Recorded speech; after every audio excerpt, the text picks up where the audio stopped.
जैसा कि मेरे परिचय में बताया गया कि मैं एक अधिकारी हूँ, और ये अधिकारी का पद मैं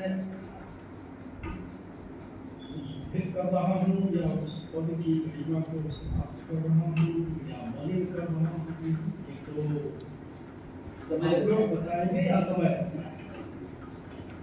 परंतु इतना जरूर है कि साहित्य से और पठन पाठन से लगभग 2.5 वर्षों से रिश्ता बिल्कुल टूट गया। जैसा कि अटल जी कहा करते थे कि साहित्य और राजनीति साथ साथ चलाने बहुत मुश्किल होता है। मैं महसूस करता हूँ कि एक अधिकारी का पद और एक तरफ साहित्य की गोष्ठियों में जाना या साहित्यिक विमर्श में भाग लेना अपने आप में बड़ा दुष्कर कार्य होता है। परंतु चूंकि जिनकी आज जयंती है, हमारे कुल गुरु हैं, और यदि मैं गलत न हूँ तो राकेश जी, एक बात कहना चाहता हूँ कि बिहार में विद्यापति के बाद कहीं एक ऐसे प्रकाश स्तंभ होकर उभरते हैं जिसने पूरे भारतवर्ष के साहित्य को प्रभावित किया,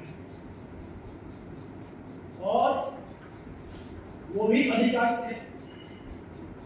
3 वर्षों में 33 बार जिनका तबादला हुआ हो, आप उनकी मानसिक स्थिति समझ सकते हैं। लेकिन इसमें भी उन्होंने साहित्य की साधना छोड़ी नहीं, क्योंकि मुख्य ध्येय उनका साहित्य था। और साहित्य के सृजन के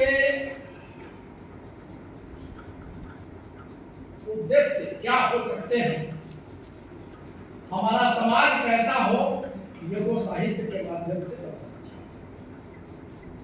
तो उनको प्रणाम करते हुए, जैसे कि मैंने जिज्ञासा व्यक्त की थी कि शुद्ध कविता की खोज जो उनकी पुस्तक है, उसमें बहुत सारे पैगाम हैं, उन पर मैं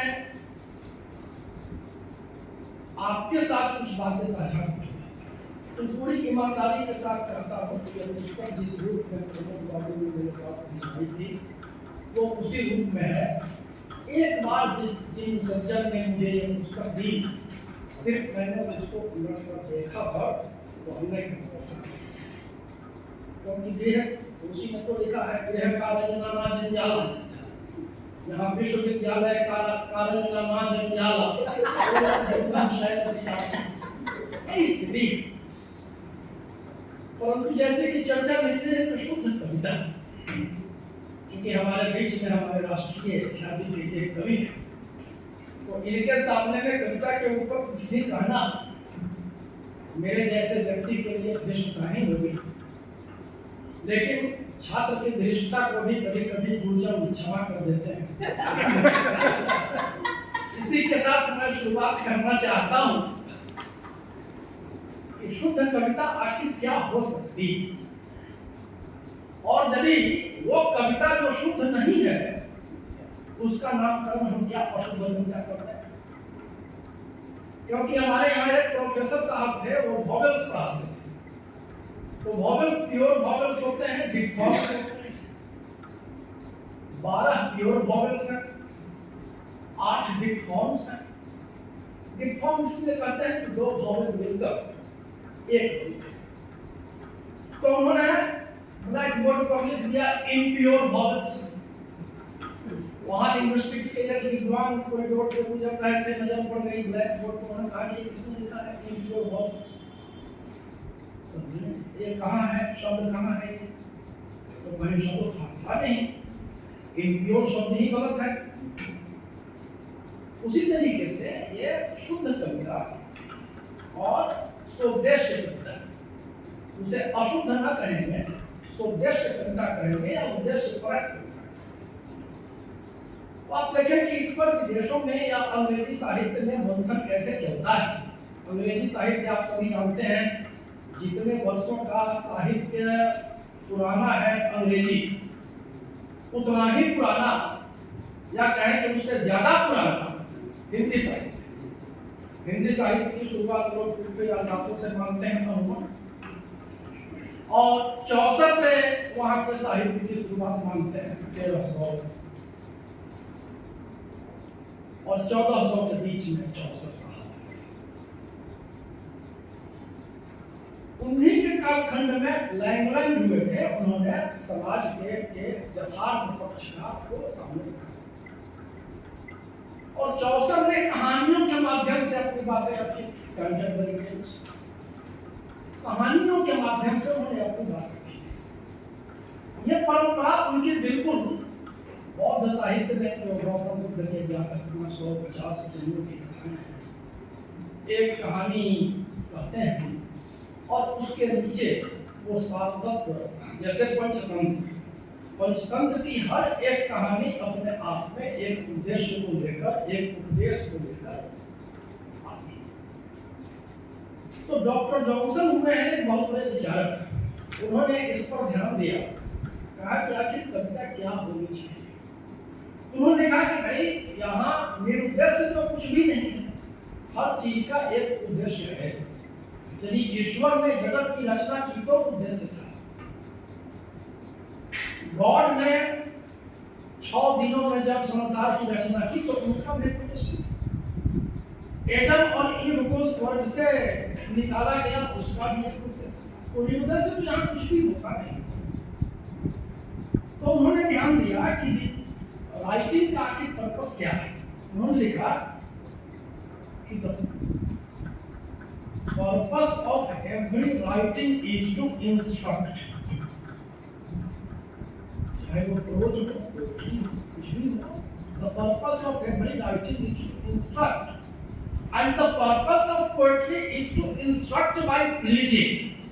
आपको प्रसन्न रखते हुए आपको उपदेश देना, ये उन्होंने कविता के उद्देश्य के रूप में लिखा। या माना कि कविता ऐसी होनी चाहिए। लेकिन रोमांटिक एज में आकर जब पूरा ताना बाना क्लासिकल एज का, न्यू क्लासिकल एज का टूटा, तो वर्ड्सवर्थ ने कविता को परिभाषित किया और ये दिमाग से वहां से ज्यादा जोड़ पकड़ा, जो अभी तक प्रचलन में है ही। लेकिन जॉर्ज बर्नार्ड शॉ ने इसको ज्यादा हवा दी, एलियट ने और हवा दी, और W.B. येट्स ने भी इस पर अपने विचार रखे। उसके बाद बहुत सारे विद्वानों ने अपने विचार रखे। लेकिन महत्वपूर्ण जो कविता की परिभाषा है वो 1798 में जब लिरिकल बैलेट्स का प्रकाशन होता है, उसमें वर्ड्सवर्थ ने कविता को परिभाषित किया। क्या कहा कि poetry is the spontaneous overflow करते हैं। ग्लास में जैसे पानी है, ग्लास का पानी भर गया, आप उसमें और पानी डालेंगे तो ओवरफ्लो करेगा। तो अब जितना है भर गया, उससे ज्यादा होगा तो कहते हैं स्पॉन्टेनियस। और कैसा है ये? स्पॉन्टेनियस है, किसी प्रयत्न की आवश्यकता नहीं है। स्पॉन्टेनियस ओवरफ्लो, इस चीज का ओवरफ्लो। और पावरफुल फीलिंग्स, यानी जो फीलिंग्स आपके भीतर है, संवेदना कहें, वो मजबूत संवेदना का overflow, spontaneous overflow. Poetry is the spontaneous overflow of powerful feelings resulting from emotion. It takes its origin from emotion. वो फीलिंग्स कहाँ से आए? तो इमोशन से आए। कहते हैं कि इमोशन से आए, फीलिंग्स हो, स्पॉन्टेनियस हो, इसमें स्पॉन्टेनिटी हो, तो resulting from emotion recollected in tranquillity, यानी उसका रिकलेक्शन होता है तब जब आदमी शांत होता है। और उनकी एक कविता है द डैफोडिल्स, उसमें आप पाएंगे ये कवि है या कोई चरित्र है जो तालाब के किनारे टहल रहा है और डैफोडिल्स के फूल को देखता है, आनंद का अनुभव। तो जिस समय वो देख रहा होता है, आनंद का अनुभव हो रहा होता है, वहां वो हम लोगों की तरह कागज कलम लेकर कविता लिखने नहीं बैठता। क्योंकि कहा जाता है कि जब आप आनंदित हो रहे होते हैं तो वहां सिर्फ आनंद होता है, भावनाओं का ज्वार होता है, उठता है और मस्तिष्क अपना काम करना बंद करता है। तुलसीदास ने लिखा है कि गिरा अनयन नयन बिनु बागी, यानी आंखों ने जिसको देखा वाणी उसको उसकी व्याख्या करने में असमर्थ है। तो गिरा अनयन नयन बिनु बागी की जब सहज स्थिति होती है किसी चरित्र की, उन फूलों को देखकर तो स्पॉन्टेनियस ओवरफ्लो होता है, इमोशन से आता है। क्योंकि प्रकृति के साथ लगाव है तो प्रकृति का हर अवयव से वो लगाव महसूस करता है। अंत की जो 4 पंक्तियां हैं वो उसकी कविता को पूरी तरह से समझा पाती है। और तब वो कहते हैं, For oft when on my couch I lie, जैसे राकेश जी बैठे हैं सोफा पर, तो उस तरीके से For oft when on my couch I lie in vacant or in pensive mood, यानी विश्वविद्यालय का काम न हो, प्रमोद बाबू की तरह प्रोफेसर कोर्स कराना है, नाश्ता का प्रबंध कहाँ से करना, ये सारी चिंताएं न हो। तो For oft when on my couch I lie in vacant or in pensive mood, they flash upon that inward eye. Inward कहते हैं हर स्थूल शरीर के भीतर एक सूक्ष्म शरीर है। तो उस सूक्ष्म शरीर की आंखों के सामने वो दृश्य चला आता है जो आदमी महीनों पहले देख चुका होता है या कभी भी देख चुका होता है।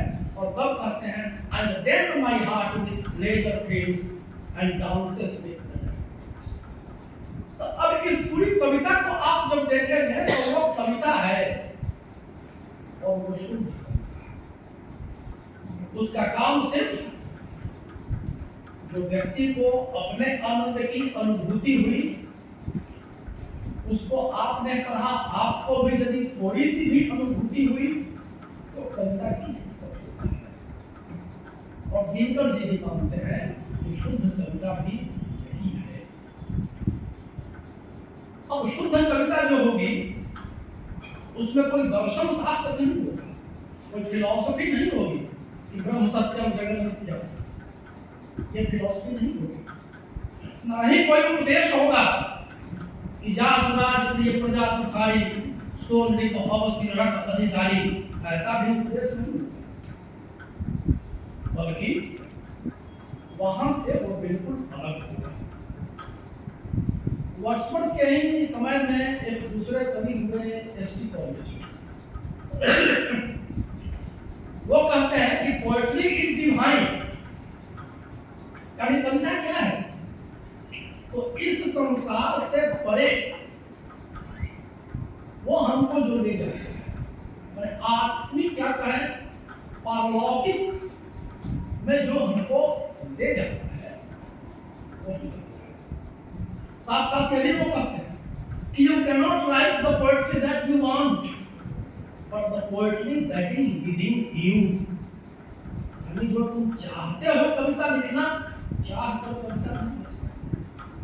आपके भीतर जो है वही कविता आपसे बाहर निकलेगी।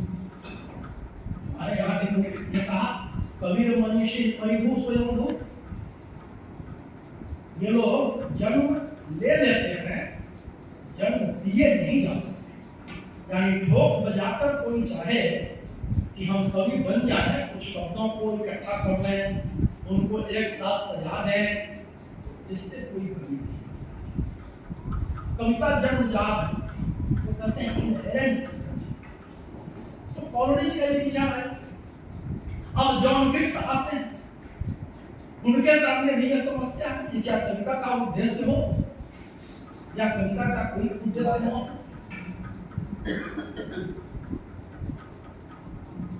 तो वहां वो कहते हैं कि कविता को बिल्कुल स्वाभाविक होनी चाहिए, यानी कविता को उसी तरह से व्यक्ति के भीतर से निकलनी चाहिए जिस तरीके से पेड़ से पत्ते निकलते हैं। यानी poetry should come as naturally as the leaves from a tree, यानी पेड़ से जैसे पत्ते निकलते हैं वैसे व्यक्ति के भीतर से कविता निकलनी चाहिए, वही कविता कविता है। लेकिन सवाल ये उठता है कि क्या जॉन कीट्स की सारी कविताएं शुद्ध कविता की श्रेणी में? बहुत सारी कविताएं आती हैं, लेकिन कुछ कविताएं ऐसी भी हैं या कुछ पंक्तियां कहें कि ऐसी भी हैं जिनमें दर्शन शास्त्र सामने चलता है। तो वो जब घोषणा कर देते हैं, प्रतिस्थापना कर देते हैं, truth is beauty. How can truth B beautiful? सत्य भी कभी सुंदर हो सकता है क्या? मैं तो जब सत्य बोलूं ऑफिस में तो कबीर दास वाली स्थिति हो जाए कि सांझ कहूं तो बारम धावे झूठे जनपतियां, और यदि सत्य इतना ही सुंदर होता तो फिर कहने की क्या स्थिति थी? सत्यम बुढ़ियात नियम बुढ़ियात न बुढ़ियात सत्यम कहने की। लेकिन जॉन कीट्स वहां पर स्थापना देते हैं truth is beauty, beauty truth, जिसको हमारे यहाँ कहा गया सत्यम शिवम सुंदर। यहाँ से प्रभावित होकर भारतीय दर्शन से प्रभावित होकर जॉन कीट्स ने भी यही कहा कि truth is beauty, beauty truth, यानी जहाँ सत्य होगा सुंदरता भी होगी, और जहाँ सुंदरता होगी सत्य के साथ वही कल्याणकारी, यानी सत्यम Sundaram will lead to Shivam, well-being of the whole universe। तो उसको कहते हैं कि उस तरह की कविताएं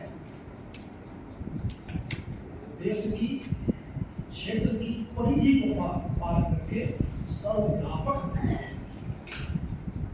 परंतु बाद के जो कवि लोग आए उन्होंने इससे थोड़ा सा परहेज रखा।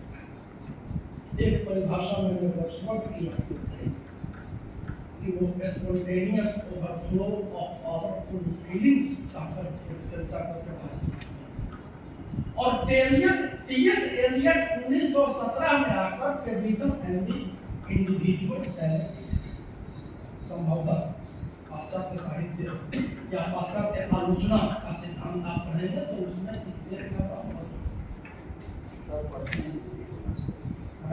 हिंदी के मास्टर भी पढ़ते हैं, समझने में कभी कभी दिक्कत होती है, जैसे मुझको हुई थी। लिंकर जी ने मेरी सलाह कैसे की उसको एलियट क्या लिखते हैं कि poetry is not the expression of emotion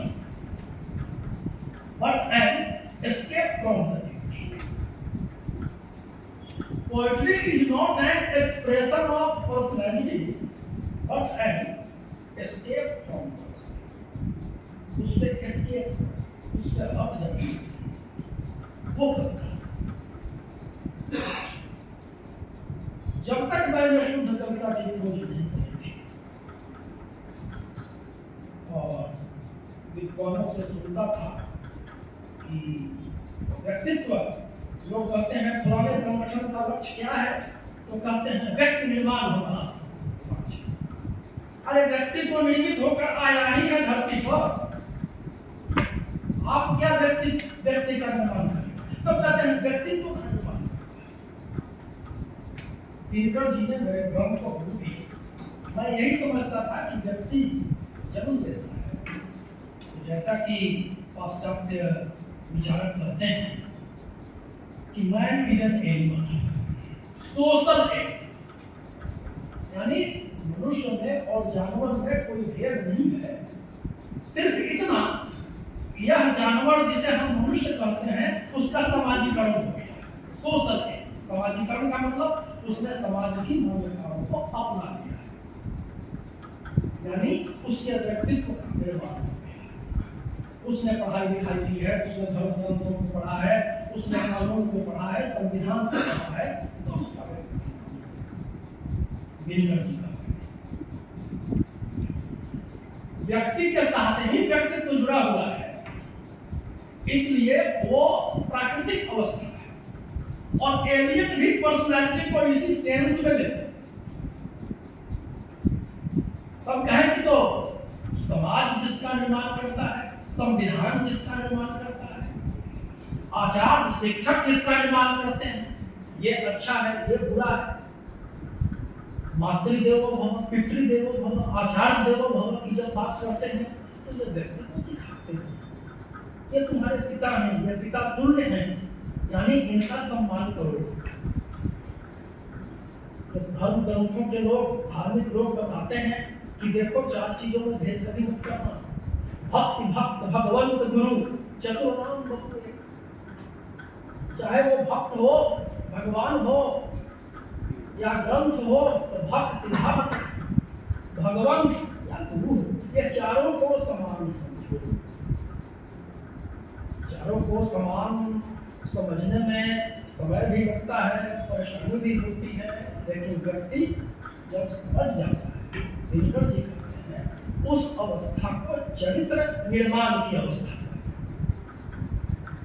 इसलिए जब वो कहते हैं एस्केप फ्रॉम पर्सनैलिटी, तो मनुष्य का जो इमोशनल स्टेज है, इसमें भावनाएं ही भावनाएं होती हैं, भावना प्रधान जब व्यक्ति होता है तो वो पर्सनैलिटी, और उससे निकली हुई कविता दिनकर जी कहते हैं शुद्ध कविता है। लेकिन एलियट को तो वो शुद्ध कविता चाहिए नहीं, उनको तो सोटेस्ट कविता चाहिए। दिनकर जी की एक छोटी सी कविता है, कलम या की तलवार, तलवार, उसमें लिखते हैं, कलम देश की बड़ी शक्ति है, भाव जगाने वाली। भाव का मतलब वही, अब दिल ही नहीं, दिमागों में भी आग लगाने वाली। यदि दिल से आप काम करना शुरू करेंगे और दिल के ऊपर यदि दिमाग का अंकुश नहीं रहेगा तो आपको सफलता। तो वहां वो कहते हैं कि ये पर्सनैलिटी से निकली हुई कविता शुद्ध कविता हो जाए, लेकिन समाज के कल्याण इससे नहीं होंगे, समाज का निर्माण इससे नहीं होगा। और ध्यान में कौन आते हैं तो व्यास आते हैं। अष्टादश पुराणेषु व्यासस्य वचनम द्वयम्। 18 पुराणों को लिखने के पीछे उद्देश्य क्या रहा, इतनी कहानियां सुनाने के पीछे, कि एक सत्य को आपके सामने में रखें, और वो कौन सा सत्य है, कौन सा उपदेश है, तो परोपकाराय पुण्याय पापाय प्रवृत्ति, यही तो उद्देश्य है, यही तो बता देना। इसको हम लोग आज तक नहीं समझे, 60 वर्ष का हो गया, मैं आज तक नहीं समझा।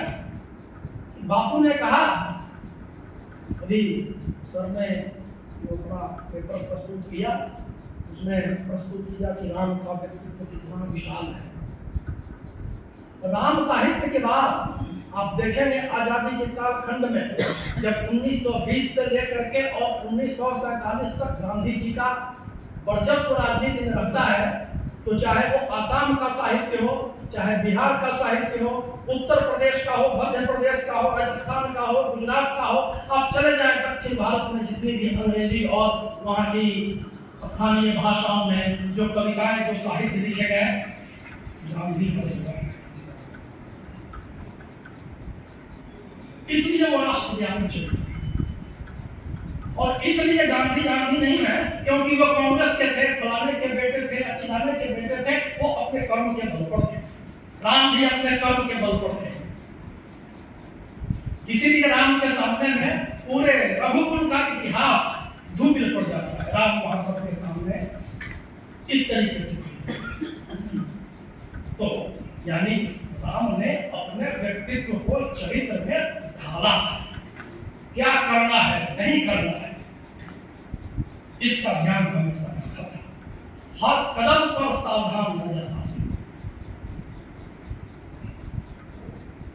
ऐसे एलियट का जो कथन है कि escape from personality, escape from emotion, Dinkar ji कहते हैं कि कविता को कविता को, यानी स्वोद्देश्य कविता जब होगी तो स्वोद्देश्य कविता को समाज हित में हो, और ये कैसे हो, तो जब चरित्र का निर्माण हो। अब एक समस्या आती है कि कविता क्या है और काव्य तत्व क्या है। काव्य तत्व तो बहुत छोटा सा है। काव्य तत्व तो बस एक लाइन का है, परोपकार या पुण्य या पापा या परपीड़न। लेकिन इस दो एक बात को कहने के लिए, एक सेंटेंस को कहने के लिए 18 पुराणों की रचना क्यों? आप सभी पढ़ते हैं तुलसीदास का उद्देश्य क्या है रामचरितमानस के पीछे, तो कहते हैं बुराई पर अच्छाई की विजय, रावणत्व पर रामत्व की विजय, यही तो उद्देश्य, प्रतिपाद्य विषय उसका यही है। लेकिन उसके लिए 7 कांडों में रामचरितमानस की रचना करनी पड़ी, यानी कहानियों के माध्यम से आपको समझाते हैं। अब चूंकि दिनकर जी की जन्म जयंती है तो रश्मि रथी का एक प्रसंग है। मैं सिर्फ कविता और काव्य तत्व के बीच में उल्लेख करना या अपनी बात आपके सामने साझा करना चाहता। दृष्टि ये है कि एक अग्निबाण का संधान हो चुका है, घटोत्कच की मृत्यु हो गई है, पांडव खेमा बहुत ही उदास है, कौरव खेमा में खुशी है, और शाम का समय है। लेकिन समर को जीत कर निजवाहिनी को प्रीत कर राधे असंगर से चला मन में कहीं खोया हुआ, जय घोष की झंकार से आगे कहानी इसको मैथ्यू आर्नल्ड कहते हैं यह भाषिक विश्लेषण है, कविता तो है नहीं। कविता तब तक नहीं होगी जब तक काव्य तत्व नहीं है। शरीर है, प्राण आप नहीं भरेंगे तो इस शरीर की क्या महत्व? और प्राण ही हो, आत्मा हो, आत्मा आपके ऊपर बैठ जाए तो कहेंगे चुड़ैल का भूत का प्रोटेक्शन, यानी आत्मा भी शरीर के बिना और शरीर भी आत्मा के बिना। देखिए फिर आगे का डिस्क्रिप्शन है, हारी हुई पांडव चमुंडे हंस रहे भगवान थे, जीत कर भी फल लगे हारे हुए से सामने। आगे प्रश्न, क्या सत्य ही जय के लिए केवल नहीं होना चाहिए, कुछ बुद्धि का भी घाट छल छल होना चाहिए। यह दिनकर जी की प्रतिष्ठा आधुनिक परिप्रेक्ष्य। क्या सत्य ही जय के लिए केवल नहीं बल चाहिए, केवल बल से ही आपको जीत नहीं हासिल होने वाली, कुछ बुद्धि का भी घात, कुछ छल छल चाहिए। यह सत्य आपको बताना था, इसलिए इतनी पंक्ति। और आप देखें कि मैथ्यू आर्नल्ड कवि वो एलियट और वर्ड्सवर्थ के बीच उन्होंने लिखा कि poetry at bottom is the best criticism of life. सिर्फ क्रिटिसिज्म कहा जाता, दो शब्द क्यों उनका अलग खर्च किया काम था, लेकिन नहीं उससे बहुत नहीं। Poetry is not only the criticism of life, but it is the best criticism. Best इसलिए जुड़ा क्योंकि उनका स्पष्ट मानना था कि कविता क्या होती है, तो poetry is the essence, the spirit of the age in which it is written. जिस कालखंड में जो कविता लिखी जाती है उस कालखंड की आत्मा उस कविता में समाई। अब एक बार दिनकर जी ने शुभ कविता को अपनी बात रखी, पटना विश्वविद्यालय में शायद उनका अंतिम व्याख्यान वही था। तो शुद्ध कविता पर बोलते बोलते जब ये बात आई तो किसी छात्र ने सवाल किया कि तब क्या तुलसीदास जी शुद्ध कवि नहीं? शुद्ध कवि क्या उद्देश्य परक उनकी कविता नहीं है? तो कहाँ तुलसीदास जी? जैसे मैथ्यू आर्नल्ड ने से किसी ने शेक्सपियर के बारे में पूछा, आर्नल्ड तो क्रिटिक थे, तो उन्होंने कहा कि ऑथर्स अवॉइड आवर रूल्स, यानी आलोचना के सिद्धांत का पालन करना चाहिए, ये कवियों को सीखना पड़ेगा, सीखना चाहिए। बट मास्टर, शेक्सपियर के मास्टर, दाऊ आर फ्री, आपके लिए कोई सीमा नहीं, किसी आलोचक में इतनी क्षमता नहीं कि आपको आलोचना की सीमा में बांध सके, वही तुलसीदास। आगे यदि कविता को शुद्ध कविता की दृष्टि से देखें तो उन्होंने दिनकर जी ने खुद ही उद्धृत की है यह पंक्ति, सुंदरता कहूँ सुंदर करइए, छवि गृह दीप शिखा। इससे अधिक आनंद देने वाली कविता और क्या हो सकती है? या जितने भी भक्ति के परक गीत गए, जो उसमें मंत्र आए हैं, स्तोत्र आए हैं, सूरदास को तुलसी की एक एक पंक्ति महामंत्र, तो एक एक को आप देखें, नमामि शमीशान निर्वाण रूपम, नमामि शमीशान निर्वाण रूपम विभुम व्यापकम ब्रह्मदेव स्वरूपम, यानी कविता में शब्दों की सजावट। जैसे दुर्गा सप्तशती लोग दिन में पाठ करते हैं, रात में लोग श्री सूक्त का पाठ करते हैं, तो पद्मानने पद्मवरु पद्माक्षी पद्म संभव तन्मे भजसी पद्माक्षी, देखिए पद्म से तो ये यानी राकेश जी बैठे हैं, ये लोग तो पढ़ाते होंगे, तो शब्दालंकार अर्थात, तो शब्द के माध्यम से जो चमत्कार पाठकों के हृदय पर पड़ते हैं या मन मस्तिष्क पर जो चमत्कार कम है, उसका कोई सानी नहीं है। और फिर अर्थ यदि आ जाए तो जिसे कहते हैं सोना में सुगंध, आप कल्पना करें कोई सोना हो और उसमें गुलाब की खुशबू हो अनायास ही हो, तो बताइए उसकी कीमत कितनी हो जाएगी। तो तुलसीदास की कविता, मैं कहता हूँ दिनकर जी की कविता उसी से निकलती है, वो लोक कल्याणकारी है। कविता के लिए तुलसीदास ने ही परिभाषा दी, यानी जब जिस समय कविता कैसी होनी चाहिए, जब आचार्यों ने लिखा होगा कि काव्य दृश्य अर्थ कृत्य व्यवहार विदे श्रीलेखना चाहिए, तुलसीदास जी ने लिखा भूरति भनित भूत भली सोई सुरसरी सर्वभाषा, कविता को उन्होंने सुरसरी बना दिया, नर्मदा नहीं बनाया, गोदावरी नहीं बनाया, गंडक नहीं बनाया, सुरसरी सम सब ही कबोई, यानी जीते जी तो तुम्हारा पार लगेगा ही, मृत्यु के बाद भी तुम्हारा पार लगेगा। लेकिन मुक्त जी ने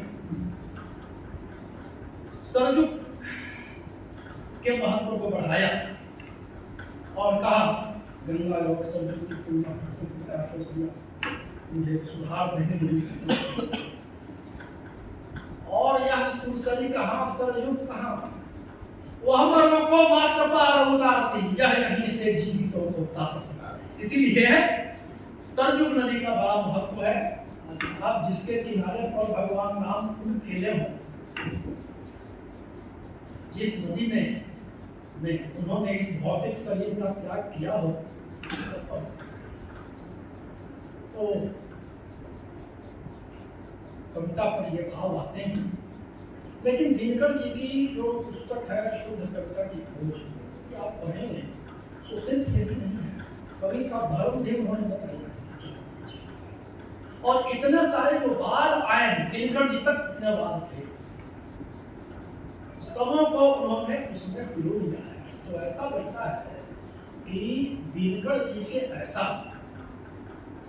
उस समय का समकालीन चिंतक या समकालीन व्याख्याकार मुझे अन्य कोई दिखाई, जो एक साथ कवि भी हो, आलोचक भी हो, इतिहास बोध पर जिसकी दृष्टि हो, और आप तो जानते होंगे विद्वान तो थे ही, लेकिन विद्वता का थोड़ा अभिमान भी था, और कुछ ऐसे भी लोग थे जो पंडित जी की विद्वता को तो कहते तो बॉटनी के पढ़े हुए आदमी हैं, हमको क्या उपदेश नहीं। देखिए पंडित जी की बात ऐसा कहा जाता है कि संस्कृति के 4 अध्याय जब दिया दिनकर जी ने उनको पढ़ने के लिए, तो उन्होंने उसको उतना महत्व नहीं दिया, छोड़ दिया अपने टेबल पर 2 महीनों तक वो पुस्तक पढ़ी रही। लेकिन कभी जब देखा उसको 2-4 पेज पढ़े तो पूरी पुस्तक पढ़े बिना नहीं रह सके, और तब उन्होंने उसकी बहुत अच्छी भूमिका लिखी। यानी दिनकर जी को एक्नॉलेज किया पंडित ने। कहने का मतलब कि जब जलद पटल में छिपा किंतु कब तक रह सकता है, जुगनी अवहेलना सुनना कब तक सह सकता है। तो दिनकर जी जलद पटल में छिपने वाले व्यक्ति नहीं है, चाहे क्षेत्र के आधार पर अथवा अन्य किसी आधार पर। भले ही कुछ लोगों ने उनको दरकिनार करने की कोशिश की हो, लेकिन कस्तूरी की सुगंध जैसे बाहर आ ही जाती है, वैसे दिनकर जी की लोकप्रियता बिना दिन बढ़ेगी। और मैं इसी के साथ अपनी वाणी को विराम देता हूँ।